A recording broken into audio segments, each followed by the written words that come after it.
కర్కాటక రాశి వారికి డిసెంబర్ నెల 2024 గోచార ఫలితాలు ఏ విధంగా ఉంటాయనేది సశాస్త్రీయమైన పద్ధతిలో తెలుసుకునేటువంటి ప్రయత్నం చేద్దాము. ఇది కేవలం గోచార ఫలితాలే. ఈ ఫలితాలు చెప్పేటప్పుడు మిమ్మల్ని అతిశయోక్తులు ఏవో చెప్పేసి మీరు తెల్లవారేటప్పుడు కోటీశ్వరులు అయిపోతారు, ఇద్దరు అమ్మాయిలు వచ్చి మీ వెబులో వాలిపోతారు, మీకు వాళ్ళేమో చాలా సహాయం చేసేస్తారు, ఇలాంటి బడాయి కబుర్లు ఏమీ ఉండవండి. శాస్త్రం ఎంతవరకు చెప్పిందో అంతవరకు చెప్పడమే నా నైజము. శాస్త్రాన్ని అతిక్రమించి ఒక మాట కూడా చెప్పను. అట్లాగే లేదు మిమ్మల్ని ఏదో భయభ్రాంతులు చేసేసి, ఎందుకంటే ఈ మీ చేత లక్షలు ఖర్చు పెట్టించేసే వేలు ఖర్చు పెట్టించేది ఏం లేదండి. పరిష్కారాలు కూడా మేము చెప్పేటటువంటి పరిష్కారాలు కూడా ప్రతి వారు చేసుకోగలిగే విధంగానే వారికి అందుబాటు ఆర్థిక పరిస్థితి మీద ఆధారపడేలాగా ఉంటాయి. జన్మల్లోనే అంటే కర్కాటక రాశిలోనే కుజుని యొక్క సంచారం జరుగుతోంది. కుజుని యొక్క సంచారము రాశిలోనే జన్మంలోనే జరగటం వల్ల కొంచెం మనకి ప్రవర్తనలో కొంచెం తేడా వచ్చే అవకాశం ఉంది. ఆలోచనలో తేడా ఉంటుంది, కోపం ఎక్కువగా వస్తూ ఉంటుంది. ఎవరితో పడితే వాళ్ళతోటే వాడు మిత్రుడా శత్రుడా అని కూడా చూడకుండా కోపం ఎక్కువగా వస్తూ ఉంటుంది. ఆ కోపాన్ని తగ్గించుకోవాలి, చాలా తగ్గించుకోవాలండి. ఈ కుజుడు యొక్క ప్రభావమే ఎవరి ప్రభావమే కానివ్వండి, మనం ప్రయత్నిస్తే కొంతవరకు వల్ల కొంతవరకునా సాధించగలుగుతాము. ఆ విధంగా ప్రయత్నం చేయండి. వేమన గారు కూడా చెప్పాడు మనకి, తన కోపమే తన శత్రువు, తన శాంతమే తనకు రక్ష, దయ చుట్టంబో అని చెప్పి ఏదో మనకి వేమన గారు చెప్పారు. ఆ విధంగా కోపాన్ని ఎప్పుడూ నియంత్రణలో పెట్టుకోండి. అక్కర్లేని విషయాలకు ఇరుక్కోకండి, కోపాలు తెచ్చుకోకండి, ఎవరిని దుర్భాషలాడకండి.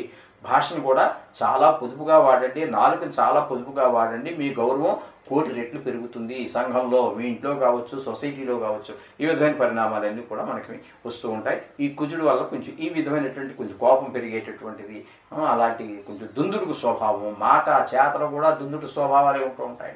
అవన్నీ కంట్రోల్లో పెట్టుకోండి. ఈ కర్కాటక రాశి వారికి తృతీయంలో కేతు యొక్క సంచారం జరుగుతుందండి. తృతీయంలో కేతు యొక్క సంచారం మనకి చాలా చక్కటి ఫలితాలన్నీ ఇస్తూ ఉంటుంది. ఇక్కడ మనకి అందరి యొక్క సహాయ సహకారాలు, అన్నదమ్ములు కావచ్చు, కుటుంబ సభ్యులు కావచ్చు, ఉద్యోగ స్థలంలో కావచ్చు, వ్యాపార స్థలంలో కావచ్చు, ఇంటి పక్కల వాళ్ళు కావచ్చు, అలాగే అనేక రకాలైనటువంటి మనస వాచ కర్మణ అనేక రకాలుగా మనస్ఫూర్తిగా మాట ఎవరోతోటో దోటొస్తాను చాలా మంచిగా ఆయన కూడా నీకు ఎదిగైపోవాలి అని మీ తరఫున మాట్లాడతాడు. ఆయన ఎవడో కూడా మనకు తెలుసు, కానీ మన గురించి తెలుసున్న వ్యక్తే కాబట్టి మాట సహాయం, ధన సహాయం, ఒకవేళ అత్యవసరంగా మీకు ధనం అవసరం పడింది, దాని గురించి ఎందుకు భయ ఏంది ఇలా డల్గా ఉన్నావు అంటాడు. అంటే ఏం లేదు నాయన, కొంచెం ఏదో అనవసరంగా కొంచెం ఇలా వచ్చింది, ఏం లేదు చెప్పడానికి సిగ్గుపడతాడు. అయినా పర్లేదు భయ చెప్పు, నేను నీ మిత్రుడే కదా అంటాడు. చెప్పారు ఏదో కొంచెం అనవసరంగా అర్జెంటుగా నాకు 40,000, దాని గురించి అంత బాధ నేను ఇస్తాను తీసుకుంటాడు.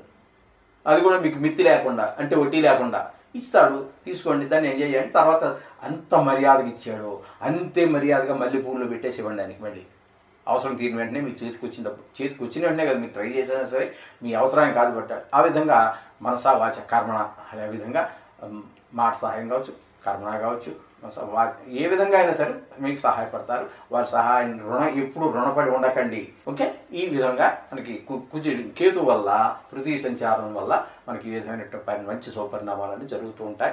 ఇకపోతే పంచమ షష్టమ స్థానాల్లో రవి యొక్క సంచారం జరుగుతోందండి. 15 రోజుల పాటు పంచమంలోను, ఒక మిగతా నెలంతా కూడా 6వ స్థానంలోను రవి యొక్క సంచారం జరుగుతుంది. మొదటి 15 రోజులు 5వ స్థానంలో ఉన్నప్పుడు మాత్రం కొంచెం అశుభమైన ఫలితాలు ఇస్తూ ఉంటాడు. పిల్లల మీద దుష్ప్రభావాలు చూపిస్తూ ఉంటాడు, చదువు మీద దుష్ప్రభావం చూపిస్తూ ఉంటాడు. ఒకవేళ మీరే కనుక విద్యార్థి అయితే మీ విషయంలో కూడా అంతే. ఈ విధంగా పరిణామాలు చూపిస్తూ ఉంటాడు 5వ స్థానంలో ఉన్నప్పుడు.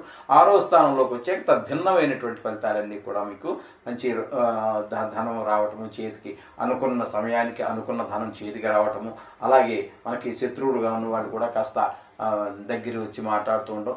ఏదో రోజు మనం మంచివాళ్ళం అయితే ఈ రోజు కాకపోతే రేపైనా సరే మన యొక్క మంచితనాన్ని గమనిస్తారు.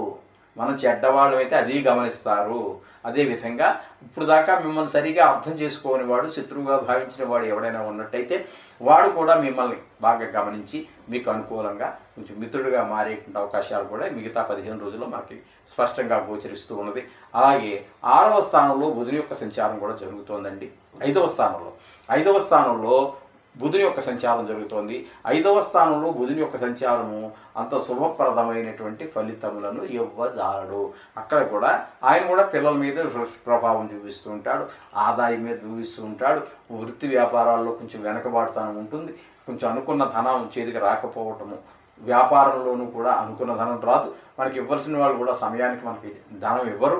రుణం మనం ఏదో అప్పుల కోసం ప్రయత్నం చేస్తున్నాం, రుణం కోసం, దేనికో ఇల్లు కొంటాం, ఏదో మంచి శుభకార్యం కావచ్చు, అశుభకార్యం కావచ్చు, ఏదైనా సరే డబ్బుల కోసం ప్రయత్నం చేస్తూ ఉంటే ఇస్తానంటాడు, టైంకి అందలేదంటాడు. ఈ విధమైనటువంటి కొంచెం ఆర్థికమైనటువంటి ఇబ్బందులు కూడా మనకి 5వ స్థానంలో బుధుని యొక్క సంచారం మనకి ఆ విధమైన ఫలితాలన్నీ కూడా మనకి కలుగుతూ ఉంటాయి 5వ స్థానంలో బుధుని యొక్క సంచారం వలన. ఇకపోతే శుక్రుని యొక్క స్థితిగా మనకు వచ్చినట్టయితే, శుక్రుని మనం తీసుకున్నట్టయితే 6, 7, 8 స్థానాలలో ఆయన యొక్క సంచారం జరుగుతోందండి. 6, 7, 8 స్థానాల్లో ఆయన యొక్క సంచారం జరుగుతోంది. 6, 7, 8 స్థానాలలో ఇక్కడ మీకు 6, 7 స్థానాలు 2 స్థానాలలోనూ శుభ ఫలితములను ఆయన ఇవ్వజాలడు శుక్ర భగవానుడు. ఎందుకంటే ఆయన నిజానికి చెప్పాలి అంటే 12 రాసుల్లో 10 రాసులకు శుభ ఫలితాలు ఇస్తారు గోచార రీత్యా. ఇవ్వనటువంటివి ఒకే 2 రాసులు మాత్రమే ఉన్నాయి. ఆ 2 రాసులు కూడా మనకి కర్కాటక రాశి వారికే జరుగుతూ ఉన్నాయి 6, 7 స్థానాలు. తద్వారా వచ్చేటువంటి దుష్పరిణామాలు ఏ విధంగా ఉంటాయంటే, భార్యాభర్తల మధ్యన కొంచెం పరస్పర విరుద్ధమైనటువంటి భావాలు, కొన్ని సందర్భాల్లో పరస్పర విరుద్ధమైనటువంటి మాటలు, కొన్ని సమయాల్లో పరస్పర విరుద్ధమైనటువంటి చేష్టలు, ఈ విధంగా కొంచెం 7వ స్థానంలో ఉన్నప్పుడు, అలాగే ఎవరితోనో కలిసి వ్యాపారం చేస్తున్నట్టంటే వాళ్ళ మధ్యన కూడా ఇదే విధమైనటువంటి విభేదాలు. అలాగే ఇక్కడ 6వ స్థానంలో సంచారం చేసేటప్పుడు మాత్రం కొంచెం రోగాలు, రుణాలు ఇటువంటివన్నీ వచ్చే అవకాశం కూడా మనకి ఇక్కడ అపకీర్తి, చెడ్డ పేరు రావటం, ఇవన్నీ కూడా మనకి శుక్ర భగవాన్ యొక్క ప్రభావం వల్ల కలుగుతూ ఉన్నాయి. ఇకపోతే 8వ స్థానంలో శని యొక్క సంచారం జరుగుతోంది. 8వ స్థానంలో శని యొక్క సంచారం, దీన్ని గోచార రీత్యా అష్టమ శని అంటారు. ఈ అష్టమ శని అనేటువంటిది చాలా కొంచెం కష్టాన్ని ఇచ్చేటటువంటి పరిస్థితి ఉంటుంది 8వ స్థానంలో ఆయన సంచరించేటటువంటి కాలంలో. ఆయన వల్ల 8వ స్థానం కాబట్టి అక్కడ ఏంటంటే కొంచెము చెప్పాలి అంటే బాగా కొంచెం పెద్దవాళ్ళు, రోగంతో బాధపడుతున్నవారు అటువంటి వాళ్ళు ఎవరైనా ఉన్నట్టయితే ఆయుర్దాయం మీద కూడా దెబ్బతీయవచ్చు. అలాగే వారు పెద్దవారు అయిపోయి ఉన్నారు, అది 3వసారి ఇంచుమించుగా 3వసారి ఎప్పుడో వచ్చిందనుకోండి, అదైతే 3వసారి వచ్చేటటువంటిది మనకి 7 నడిచంలో వస్తుంది. కానీ అటువంటి పెద్దవారికి కూడా అష్టమ ఇదిలో ఆయుస్థానం కాబట్టి కొంచెం ఆయుర్దాయం మీద దెబ్బ పడేటట్టు అవకాశము ఉంటుంది. అలాగే కొన్ని సందర్భాలలో ఇది, ఎందుకంటే మనం మొదటే చెప్పుకున్నట్టుగా ఒక 70,000 మందికి సంబంధించినటువంటి విషయం కాబట్టి, అందులో 70 కోట్ల మందికి సంబంధించినటువంటి విషయం కాబట్టి కొంతమందికి ఇందులో హఠాన్మరణాలు జరిగేటువంటి అవకాశం ఉంటుంది, ధన నష్టం జరిగేటువంటి అవకాశం ఉంటుంది, కలహాలు వచ్చేటువంటి అవకాశం ఉంటుంది, ఈ విధంగా కొన్ని చోట్ల అవమానాలు పొందే అవకాశం ఉంటుంది. ఇవన్నీ కూడా అష్టమ శని వల్ల మనకి వచ్చేటువంటి ఫలితాలు. ఇక భాగ్యస్థానంలో రాహు వల్ల అన్ని శుభ ఫలితాలు అయితే మనం పొందలేమండి. గృహ వాహన సౌఖ్యాలన్నీ కూడా మనం పొందలేనటువంటి పరిస్థితి, అన్నీ ఉండి కూడా పొందలేనటువంటి పరిస్థితి మనకి అక్కడ ఆ విధంగా జరుగుతూ ఉంటుంది. ఇకపోతే 10వ స్థానంలో గురువు యొక్క సంచారంగా మనం చెప్పుకోవాలి. నిజానికి ఆయన ఉన్నటువంటిది ఏకాదశ స్థానంలో ఉన్నప్పటికీ వక్రగతిలో సంచరిస్తున్నారు కాబట్టి 10వ స్థాన ఫలితాన్ని చెప్పుకున్నట్టయితే 10వ స్థానంలో గురు యొక్క సంచారము అంత శుభప్రదమైనటువంటి ఫలితాలను ఇవ్వజాలదు.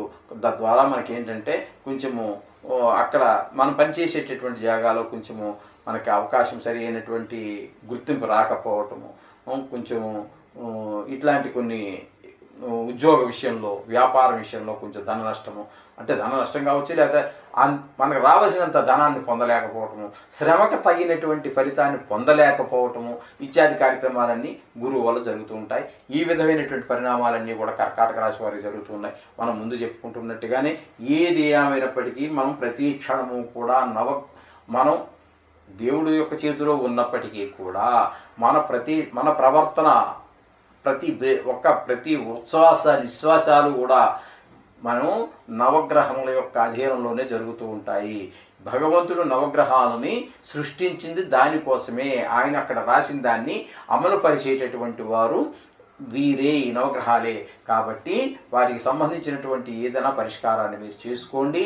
డిసెంబర్ నెల 2024లో గ్రహాల యొక్క గమనం వృషభంలో గురువు వక్రగతిలోను, కర్కాటకంలో కుజుని యొక్క సంచారము, కన్యలో కేతు యొక్క సంచారము, వృశ్చికం మరియు ధనుసులో రవి యొక్క సంచారము, వృశ్చికం నందే బుధుని యొక్క సంచారం నెల మొత్తము, ధనుస్సు మకరము కుంభముల్లో 3 రాసుల్లో శుక్రుని యొక్క సంచారము, కుంభంలో శని యొక్క సంచారం నెల అంతా, మీనములో రాహు యొక్క సంచారం నెలంతా ఈ విధంగా సంచారం ఉన్నది.